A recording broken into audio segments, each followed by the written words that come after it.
మీ ఇంట్లో మొదటి కోటీశ్వరుడు మీరే అవ్వాలనుకుంటున్నారా? ఈ ఫైనాన్షియల్ వెబినార్ లో ఇప్పుడే జాయిన్ అవ్వండి.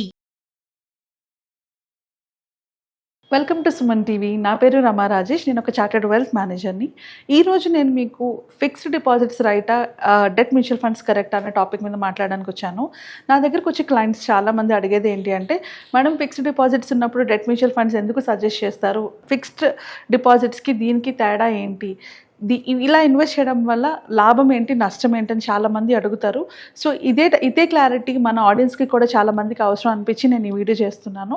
అండ్ ఈ టైంలో డెట్ మ్యూచువల్ ఫండ్స్ గురించి కానీ ఎఫ్టీస్ గురించి కానీ మాట్లాడడానికి రీజన్ ఏంటి అంటే, ఇన్వెస్ట్ చేయడానికి చాలామంది దగ్గర అమౌంట్ ఉండుండొచ్చు, బట్ మార్కెట్ వాలటిలిటీ వల్ల భయపడి మ్యూచువల్ ఫండ్స్లో పెట్టడానికి, ఇన్వెస్ట్ చేయడానికి భయపడి అమౌంట్ని అలానే బ్యాంక్లో పెట్టుకునే వాళ్ళ గురించి ఈ వీడియో నేను స్పెసిఫిక్గా చేస్తున్నాను. కొంచెమైనా మ్యూచువల్ ఫండ్స్ మీద అవగాహన ఉండి దాని మీద ఇన్వెస్ట్మెంట్స్ చేసుకునే వాళ్ళు డెఫినెట్లీ ఇప్పుడు రైట్ నౌ మనకి చాలా ఫండ్స్ డిస్కౌంటెడ్లో దొరుకుతున్నాయి. సో చూసుకొని ఈక్విటీ ఫండ్స్లో మంచి ఫండ్స్లో ఇన్వెస్ట్ చేసుకోండి, లేదా మీరు ఆల్రెడీ ఇన్వెస్ట్ చేసిన ఈక్విటీ మ్యూచువల్ ఫండ్స్లోనే ఇంకొంచెం పెట్టుబడి పెట్టుకోవచ్చు. దయచేసి మీ దగ్గర ఉన్న ఎమర్జెన్సీ ఫండ్ని కానీ లేకపోతే ఏదైనా అప్పు చేసి కానీ ఇన్వెస్ట్మెంట్లు చేయకండి. అలా చేయడం వల్ల చాలా ప్రాబ్లమ్స్లో పడతారు. ఏదైతే ఎక్స్ట్రా ఇన్కమ్ ఉంది, ఎక్స్ట్రా అమౌంట్ ఉంది, దీన్ని నేను ఎక్కడైనా పెట్టుకోవాలి అనుకుంటున్నప్పుడు మాత్రమే అలా చేయండి. అలా కూడా చేయలేను అనుకున్న వాళ్ళు ఇప్పుడు నేను చెప్తున్న ఈ కాన్సెప్ట్ని విని ఒకవేళ మీకు ఓకే అనిపిస్తే డెట్ మ్యూచువల్ ఫండ్స్లో కానీ లేదా ఎఫ్టీస్లో కానీ అర్థం చేసుకోండి. మోస్ట్ ఇంపార్టెంట్లీ, ఎందుకంటే ఇప్పుడు ఇదే టైం మనం నాలెడ్జ్ గెయిన్ చేసుకోవడానికి. మనకు వచ్చిన నాలెడ్జ్ బట్టే మనం నెక్స్ట్ ఇన్వెస్ట్మెంట్స్ని ప్లాన్ చేసుకోవాలి. సో తెలియకుండా కాకుండా ఎంతో కొంత అవగాహన పెంచుకొని ఇన్వెస్ట్ చేసుకుంటే మంచిది. సో ఎఫ్టీస్కి డెట్ మ్యూచువల్ ఫండ్స్కి ఫస్ట్ డిఫరెన్సెస్ ఏంటి అని తెలుసుకున్నాక వాటి యొక్క ట్యాక్స్ బెనిఫిట్స్ ఎలా ఉంటాయనేది నేను ఎక్స్ప్లెయిన్ చేస్తాను. సో మోస్ట్ ఇంపార్టెంట్, మనకి 4 ఇంపార్టెంట్ పాయింట్స్ ఉంటాయి మనం ఎఫ్టీని డెట్ మ్యూచువల్ ఫండ్స్ని కంపేర్ చేసేటప్పుడు. ఫస్ట్ వచ్చేటప్పటికి safety and risk. So det mutual funds కూడా స్టిల్ బాండ్స్లో ఇన్వెస్ట్ చేస్తారు. సో బాండ్స్కి కూపన్ రేట్స్ ఉంటాయి. ఆ కూపన్ రేట్ బట్టి వాల్యూ మారుతూ ఉంటుంది మన మ్యూచువల్ ఫండ్స్ ఇన్వెస్ట్మెంట్లోని. సో దానివల్ల కొంచెం అయితే రిస్క్ ఉంటుంది బాండ్స్లోని. అన్ని ఫండ్స్ రిస్క్ ఉంటాయని నేను చెప్పను, బట్ కొన్ని మ్యూచువల్ ఫండ్స్లో కొంచెం రిస్క్ ఉంటుంది కాబట్టి ఆ రిస్క్ కూడా ఎఫ్టీలో ఉండదు.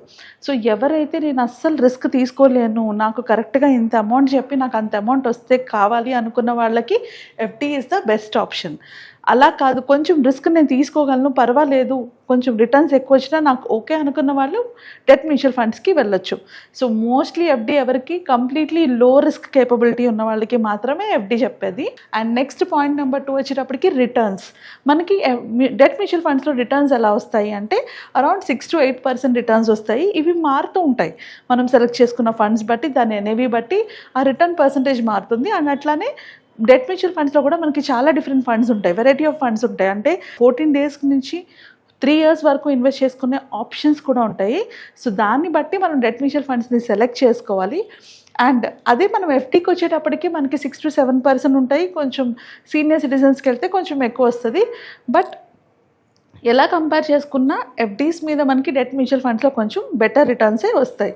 సో ఆ రకంగా ఒక్కవేళ ఎక్స్ట్రా రిటర్న్స్ కావాలి అనుకుంటున్న వాళ్ళు, నేను ఆ మాత్రం ఇది మరీ హై రిస్క్ ఉండదండి, ఇది లో టు మోడరేట్ రిస్క్లోనే ఉంటాయి. సో ఆ మాత్రం రిస్క్ నేను తీసుకోగలను అనుకున్న వాళ్ళకి, కొంచెం బెటర్ రిటర్న్స్ కావాలి అనుకున్న వాళ్ళకి డెట్ మ్యూచువల్ ఫండ్స్ అన్నది best option. And coming to third point, liquidity and withdrawal. So మనకి లాక్-ఇన్ పీరియడ్ ఏది ఉండదు ఇందులో డెట్ మ్యూచువల్ ఫండ్స్లో. అదే ఎఫ్డీస్లోకి వచ్చేటప్పటికి మనం ఒక 3 years 5 years మనం ఎంతకైతే కడతామో, ఎంతవరకు అయితే ఆ స్కీమ్ తీసుకుంటామో అంతవరకు కూడా మన అమౌంట్ని విత్డ్రా చేసుకోలేము. ఒకవేళ విత్డ్రా చేయాల్సి వస్తే ఎక్స్ట్రా 1% పెనాల్టీ అట్లా వేస్తారు. సో దానివల్ల మనకి లిక్విడిటీ ఉండదు. So this is one of the reason మేము ఎక్కువ మందికి డెట్ మ్యూచువల్ ఫండ్స్లోని ఎమర్జెన్సీ ఫండ్ కోసం పెట్టుకోమని చెప్తాము. ఎందుకంటే మనం ఎమర్జెన్సీ ఫండ్ కోసం ఇన్వెస్ట్ చేసేటప్పుడు లిక్విడిటీ ఎక్కువ ఉండాలి. ఏదైనా ఎమర్జెన్సీ వస్తే ఫటాఫట్ డబ్బులు తీసుకుని వాడుకునేలా ఉండాలి. కాబట్టి మనం ఎమర్జెన్సీ ఫండ్ కోసం one of the best fund invest చేసుకోవడానికి అనేది డెట్ మ్యూచువల్ ఫండ్స్. సో ఒకవేళ లిక్విడిటీ విత్డ్రాల్ అంటే మీరు ఎమర్జెన్సీ ఫండ్ కోసం ఇన్వెస్ట్ చేసుకుంటూ ఉంటే, ఆర్ మీకు ఆ క్యాష్ ఎప్పుడైనా ఫర్ ఎగ్జాంపుల్ పిల్లల స్కూల్ ఫీజు కానో, లేదంటే ఒక 4 months 5 monthsలోనే ఏదైనా ఎక్స్పెన్స్ రాబోతుందనో, ఇలాంటి వాటికి దాచుకోవాలి అనుకున్న వాళ్ళు ఎఫ్డీస్తో పోల్చుకుంటే డెట్ మ్యూచువల్ ఫండ్స్లో ఇన్వెస్ట్ చేసుకుంటే మీకు ఎప్పుడు కావాలన్నా అప్పుడు విత్డ్రా చేసుకోవచ్చు. దానివల్ల ఎలాంటి ప్రాబ్లం మనకు ఉండదు. సో ఒకవేళ లిక్విడిటీ విత్డ్రాల్ అన్నది మీ ప్రయారిటీ అయితే మీకు ఎఫ్డి కన్నా better option debt mutual fund. And fourth పాయింట్కి వచ్చేటప్పటికి టాక్సేషన్. రెండు కూడా సేమ్ ట్యాక్స్లోనే వస్తాయండి. అంటే ఎఫ్డి అయినా డెట్ మ్యూచువల్ ఫండ్ అయినా కూడా రెండు కూడా ఇన్కమ్ ట్యాక్స్ బెనిఫిట్, అంటే ఇన్కమ్ ట్యాక్స్ స్లాబ్లోనే మనకి ట్యాక్స్ కింద యాడ్ అయిపోతుంది. కాకపోతే డెట్ మ్యూచువల్ ఫండ్లో ఉన్న ఒక అడ్వాంటేజ్ ఏంటి అంటే ఇన్ కేస్ మీకు ఏమైనా లాసెస్ వచ్చి ఆ లాసెస్ మీరు బుక్ చేసుకుంటే ఆ లాసెస్ని కూడా మీరు ఇన్కమ్ ట్యాక్స్లోని క్లెయిమ్ చేసుకోవచ్చు. అలాంటి ఆప్షన్ మనకి ఎఫ్డీలో ఉండదు. So most of the time మనం డెట్ మ్యూచువల్ ఫండ్ కరెక్ట్గా సెలెక్ట్ చేసుకుంటే losses Rao. But in case అలా వచ్చినా కూడా అది మన ఇన్కమ్ ట్యాక్స్లోని చూపించుకొని దానివల్ల మనం బెనిఫిట్ పొందొచ్చు. సో ఈ 4 పాయింట్స్ ప్రకారంగా మీకు సేఫ్టీ అండ్ ఫిక్స్డ్ రిటర్న్స్ కావాలంటే బెస్ట్ ఆప్షన్ ఎఫ్డి. పర్వాలేదు కొంచెం హై లిక్విడిటీ ఉండాలి, హై రిటర్న్స్ కావాలనుకుంటే best option debt mutual funds. So వీటికి ట్యాక్సేషన్ ఎలా ఉంటుంది అన్నది నెక్స్ట్ చూద్దాము. సో ఒకవేళ మనం ప్రాఫిట్స్ని కనుక డెట్ మ్యూచువల్ ఫండ్ నుంచి కనుక ప్రాఫిట్స్ని గెయిన్ చేస్తే అవి లెస్ దాన్ 12 lakhs లోపు ఉంటే, మన శాలరీ ఇన్కము అండ్ మనకు వచ్చిన ప్రాఫిట్స్ రెండు లెస్ దాన్ 12 lakhs లోపు ఉంటే మనకి 0 ట్యాక్స్ పడుతుంది. ఇది చాలా important. This is one of the good benefit. మనకు వచ్చిన అంటే ఎవరైతే లోవర్ ఇన్కమ్ స్లాబ్స్లో ఉంటారో, ఎవరికైతే మ్యూచువల్ ఫండ్స్లో ఇన్వెస్ట్ చేయాలంటే భయం ఉంటారో వాళ్ళది కన్సిడర్ చేయొచ్చు. ఒక్కవేళ మీకు వచ్చిన ప్రాఫిట్స్ కానీ మీకు వచ్చిన అమౌంట్ కానీ మోర్ దాన్ 12 lakhs ఉంటే ట్యాక్స్ క్యాలిక్యులేషన్ నేను 2 parts కింద డివైడ్ చేసి ఎక్స్ప్లెయిన్ చేస్తున్నాను. సో పార్ట్ 1 ఏంటి అంటే మీరు ఒకవేళ ఈ బడ్జెట్ 2025 కన్నా ముందే సేల్ చేసేస్తే దానివల్ల మీకు ఎలాంటి ట్యాక్సెస్ పడతాయి. అదే బడ్జెట్ 2025 తర్వాత అంటే April 2025 తర్వాత కనుక మీరు సేల్ చేస్తే మీకు ఎలాంటి పడతా అంటే నేను ఎక్స్ప్లెయిన్ చేస్తాను. సో ఫస్ట్ మీకు అప్ టు 3 lakhs వరకు, అంటే మన పాత ట్యాక్స్ లా ప్రకారం అప్ టు 3 lakhs వరకు 0 ట్యాక్స్, 3 to 7 lakhs వరకు మనకి 20,000. సో ఇక్కడ నేను తీసుకున్న ప్రాఫిట్ అమౌంట్ ఎంత 12 lakhs తీసుకున్నాను. అంటే మీ శాలరీ పైన 12 lakhs ప్రాఫిట్ వచ్చింది అనుకుంటే దాని గురించి. ఒకవేళ మన ప్రాఫిట్స్ కనుక మోర్ దాన్ 12 lakhs వచ్చింది అంటే మనం ట్యాక్స్ బ్రాకెట్స్లో పడతాము. సో ఇక్కడ నేను 12 lakhs ప్రాఫిట్ వచ్చిందని తీసుకుంటున్నాను. దాని ప్రకారంగా ఈ క్యాలిక్యులేషన్.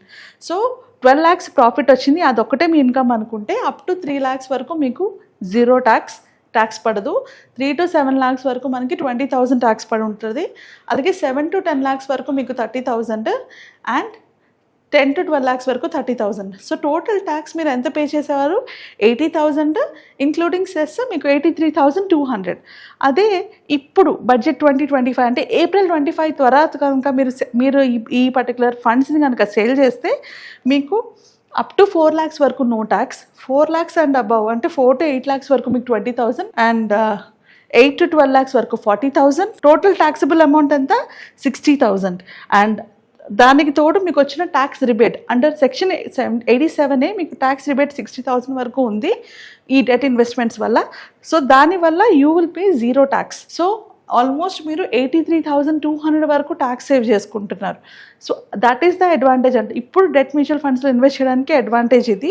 అండ్ ఇన్వెస్ట్మెంట్స్ మనం ఎప్పుడు చేసినా కూడా మనం సెల్ చేసిన ఇయర్ బట్టి మనకు వచ్చే ట్యాక్స్ క్యాలిక్యులేషన్ మారిపోతుంది. సో ఒకవేళ ఎవరైనా డెట్ మ్యూచువల్ ఫండ్స్ని సేల్ చేసేయాలనుకుంటే April 2025 తర్వాత చేసుకుంటే మీకు బెనిఫిట్ ఉంటుంది. ఓకే, సో ఈ క్యాలిక్యులేషన్ ప్రకారంగా డెట్ మ్యూచువల్ ఫండ్స్లో ఇన్వెస్ట్ చేయడం వల్ల వచ్చిన బెనిఫిట్స్ అంటే మీకు అర్థమైంది అనుకుంటున్నాను. ఒకవేళ కనుక ఇప్పుడున్న మార్కెట్ వొలాటిలిటీని తట్టుకోలేకుండా ఉన్నవాళ్ళు, ఇన్వెస్ట్ చేయడానికి మనీ ఉన్నవాళ్ళు, ఆర్ లేదా ఇంకెవరైనా లోవర్ ఇన్కమ్ స్లాబ్స్లో ఉన్న వాళ్ళు కానీ హయ్యర్ ఇన్కమ్ స్లాబ్స్లో ఉన్న వాళ్ళు కానీ ఒకవేళ వాళ్ళ పోర్ట్ఫోలియోని రీబ్యాలెన్స్ చేసుకోవాలనుకుంటే డెట్ మ్యూచువల్ ఫండ్స్ ఇప్పుడు రైట్ ఆప్షన్ అండి ఇన్వెస్ట్ చేసుకోవడానికి. సో కన్సిడర్ చేస్తారనుకుంటున్నాను. ఒకవేళ మీకు ఏమైనా డౌట్స్ ఉండి ఎలాంటి ఫండ్స్ సెలెక్ట్ చేసుకోవాలని క్లారిటీ కావాలన్నా, లేకపోతే మీరు పెట్టిన ఫండ్స్ కానీ అవి పర్ఫార్మెన్స్ ఎలా ఉంది అని తెలుసుకోవాలన్నా, లేదా మీ పోర్ట్ఫోలియో డిజైన్ చేసుకోవాలన్నా, మీ ఫైనాన్షియల్ ప్లానింగ్ చేయించుకోవాలన్నా కింద స్క్రోల్ అవుతున్న నెంబర్కి కాల్ చేసి నాతో అపాయింట్మెంట్ బుక్ చేసుకోండి. సో మీ పోర్ట్ఫోలియో నేను రివ్యూ చేసి మీకు ఎలాంటి క్వశ్చన్స్ ఉన్న డౌట్స్ ఉన్నా క్లారిఫై చేస్తాను. Thank you. లైఫ్లో ప్రతి ఒక్కరికి డిఫరెంట్ అవసరాలు ఉంటాయి. కొందరికి పిల్లల ఎడ్యుకేషన్ ఇంపార్టెంట్ అయితే కొందరికి రిటైర్మెంట్ ఇంపార్టెంట్, కొందరికి పిల్లల పెళ్ళి ఇంపార్టెంట్ అయితే కొందరికి వాళ్ళ కెరియర్ ఇంపార్టెంట్. సో మన లైఫ్లో మనకు వచ్చే ప్రాబ్లమ్స్కి, మనకు వచ్చే గోల్స్కి ఎలాంటి ప్లానింగ్ అవసరం, అలానే ఆ ప్లానింగ్లోని ఏమైనా ప్రాబ్లం వస్తే ఎలాంటి స్ట్రాటజీస్ ఉండాలి, ఈ ప్లానింగ్తో పాటు ఇంకేం కావాలి, ఫైనాన్షియల్గా స్టెబిలైజ్గా ఉండాలంటే మనం ఏం చేస్తే కరెక్ట్, ఇలాంటి ఎంతో ఇన్ఫర్మేటివ్ ఇన్ఫర్మేషన్ అంతా కూడా మనం కండక్ట్ చేయబోయే వెబినార్లోని డీటెయిల్గా తెలుసుకుంటాము. మీ ఫైనాన్షియల్ ప్లానింగ్తో పాటు, ఇన్సూరెన్స్ ప్లానింగ్తో పాటు ఎలాంటి ఫండ్స్లో పెట్టుకోవాలి, పెట్టుకుంటే ఎలా ఎగ్జిట్ అవ్వాలి, ఇవన్నీ కూడా నేర్చుకుంటాము. నా పేరు రమా రాజేష్, నేను ఒక చార్టర్డ్ వెల్త్ మేనేజర్ని. సో నేను కండక్ట్ చేయబోయే ఇన్ఫర్మేటివ్ ఎడ్యుకేషనల్ వెబినార్కి రిజిస్టర్ చేసుకోవడానికి కింద స్క్రోల్ అవుతున్న నెంబర్స్కి కాల్ చేసి కనెక్ట్ అవ్వండి. మీ ఫైనాన్షియల్ సెక్యూరిటీ మీ చేతిలో తీసుకోండి. Thank you.